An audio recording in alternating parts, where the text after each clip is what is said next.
Bonjour à tous.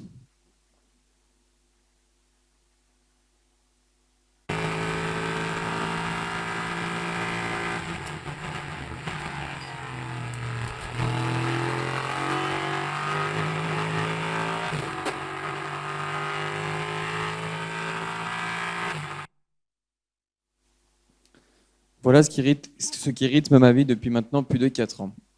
Je passe près de 25 week-ends, 30 week-ends par an sur les plus beaux circuits du monde, comme Spa, Le Mans, que ce soit en Amérique. Je traverse les 4 coins du monde. Comme tout pilote, on essaie tout le temps d'être le meilleur, bien évidemment. Ça veut dire qu'on est tout le temps à la recherche de l'excellence. Et qu'est-ce que l'excellence dans le sport automobile? C'est tout simplement réussir de réaliser le tour parfait. Le tour parfait en sport automobile, qu'est-ce que c'est? C'est simple. On se bat bien évidemment contre la montre, c'est-à-dire être le plus rapide possible. Selon moi, il en existe deux, celui en qualification et celui en course. Je pense que beaucoup d'entre vous regardent maintenant la F1 et vous êtes tous conscients que ce soit en qualification ou en course, bien évidemment. En qualification, on est plus rapide. On a le réservoir léger, les pneus neufs. Le but, c'est vraiment d'être vite sur un tour, alors que en course, on appelle ça donc la moyenne, c'est-à-dire qu'on fait la moyenne de tous nos meilleurs tours et le but, c'est d'être le plus vite. C'est bien beau d'être vite sur un tour en course, mais le plus vite, c'est bien évidemment d'être le plus vite sur plus de 3 heures, 4 heures de course. Ça dépend le temps qu'on passe dans la voiture. Donc, je vais vous montrer un exemple. Un moment où j'ai dépassé cette limite en course, c'était en septembre dernier à Spa-Francorchamps, où j'ai, au bout de 6 tours de course, alors qu'on était en bonne position, touché le mur. Just run a little bit wide on the throttle. Car bit over the curbs and spat the car into. Voilà les conséquences. Seul, dans la voiture, après que ce soit passé, je vous laisse imaginer comment on se sent quand on doit appuyer sur le bouton de la radio et annoncer à nos coéquipiers, nos mécaniciens, nos ingénieurs, nos patrons, qu'on vient de ruiner 4 jours, 5 jours de travail sur le circuit et leur dire que voilà, on rentre à la maison, 0 point marqué au championnat et bien évidemment tout le monde déçu. Donc c'est vrai que c'est très dur. Donc c'est vraiment le jeu de tout pilote de frôler avec cette limite, mais bien évidemment de ne jamais la dépasser. Je ne sais pas si ce genre de graphique vous est familier, mais vous pouvez voir par exemple dans le carré rouge donc la vitesse de voiture lors de l'accident. À gauche, dans le carré vert, l'accélérateur et enfin en bas dans le carré bleu, l'angle au volant. Donc on peut voir que je n'ai pas essayé de passer plus vite et on aurait pu penser que c'était ça. Mais en fait, c'était juste que la voiture avait un problème et que donc pour pouvoir amener la même vitesse dans le virage, je devais mettre 5 degrés d'angle de plus, ce que la voiture n'a tout simplement pas accepté et ça avait fait que j'ai perdu l'arrière. Donc c'est-à-dire qu'il aurait fallu que je sois un petit peu plus lucide, que j'aille un petit peu plus, comment dire, step by step, en essayant d'attendre plusieurs tours afin de repousser mes limites. Donc voilà. Bien évidemment, être vite sur un tour, c'est bien beau, mais ça se prépare des mois, voire des années en avance. Tout commence tout d'abord par le simulateur. Comme vous pouvez le savoir, je pense que le sport automobile est un des sports les plus chers au monde. Donc voilà, je pense que ça représente plus de 600, 700 heures de simulateur par an. On n'a pas beaucoup de tours, des fois, maximum 15, 16, 17 tours avant une simu-qualif. Donc voilà, je passe des fois plus de 5 heures sur le simulateur avant une course, ce qui me permet d'arriver, on va dire, de savoir où freiner, de savoir où accélérer, de savoir où tourner. C'est vraiment tout ce temps qu'on arrive à gagner avant d'arriver sur le circuit qui permet d'être directement dans le rythme et donc de battre tous les autres. La deuxième, c'est la préparation physique. Je pense qu'il y en a beaucoup dans cette salle qui pensent que, comme beaucoup de gens me l'ont déjà dit, que le sport automobile n'est pas un vrai sport.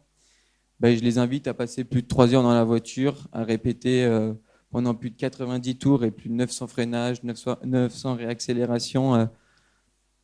Si jamais on freine 5 mètres plus tard, on réaccèle 3 mètres plus tôt, ben, c'est directement dans le mur. Donc je vous invite à essayer un jour pour voir qu'est-ce que ça fait. Essayer d'être lucide, la concentration, si jamais il y a un crash devant nous, toujours s'adapter. Par exemple, cette année, c'était aux 24 heures de Spa. La nuit, il était 4h30 du matin. Bien évidemment, le corps n'est pas adapté toute l'année pour, à 4h30 du matin, se retrouver à bloc, à faire du sport. Et donc, c'est dans les lignes droites. Je pense que beaucoup connaissent le raidillon. À la montée du raidillon, 4 voitures s'accrochent, et dont 4 dans le mur. J'arrive et c'est vraiment tout le monde pile, essayer de passer au milieu. Par miracle, j'ai réussi, alors qu'il y en a beaucoup qui n'ont pas réussi. Donc ça a fait 7 voitures sur le carreau. Donc c'était vraiment toujours rester lucide. Le tour parfait, pour moi, n'existe pas. C'est toujours de l'adaptation. Tout commence par le travail. Alors, on a ce qu'on appelle la télémétrie. Donc c'est le graphique que vous avez pu voir avant. Donc, c'est-à-dire qu'après chaque session, on a ce qu'on appelle un débrief, où on fait le point avec nos ingénieurs en nous disant, écoute, ici, tu as freiné 2 mètres trop tôt et tu as mis 3 degrés d'angle au volant de plus. Donc, réussir à lui faire comprendre que des fois, 3 degrés d'angle au volant et 3 mètres, quand on est à plus de 300 km/h, on n'arrive pas forcément à bien le jauger.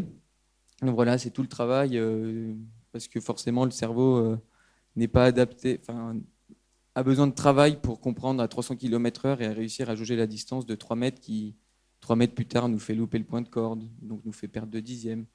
2 dixièmes en qualif, des fois, ça nous fait passer de la première à la 7e, 8e position.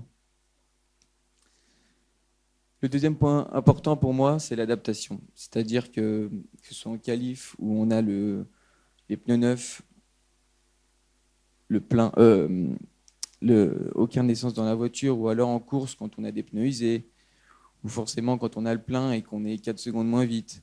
Réussir à savoir qu'on ne peut pas aller freiner aussi tard qu'on l'aimerait lorsqu'on l'a fait en qualification à la veille. C'est tout cette adaptation qui permet au final, sur une moyenne, d'être le plus rapide et donc d'aller vers la victoire. Enfin, le dernier, c'est son entourage.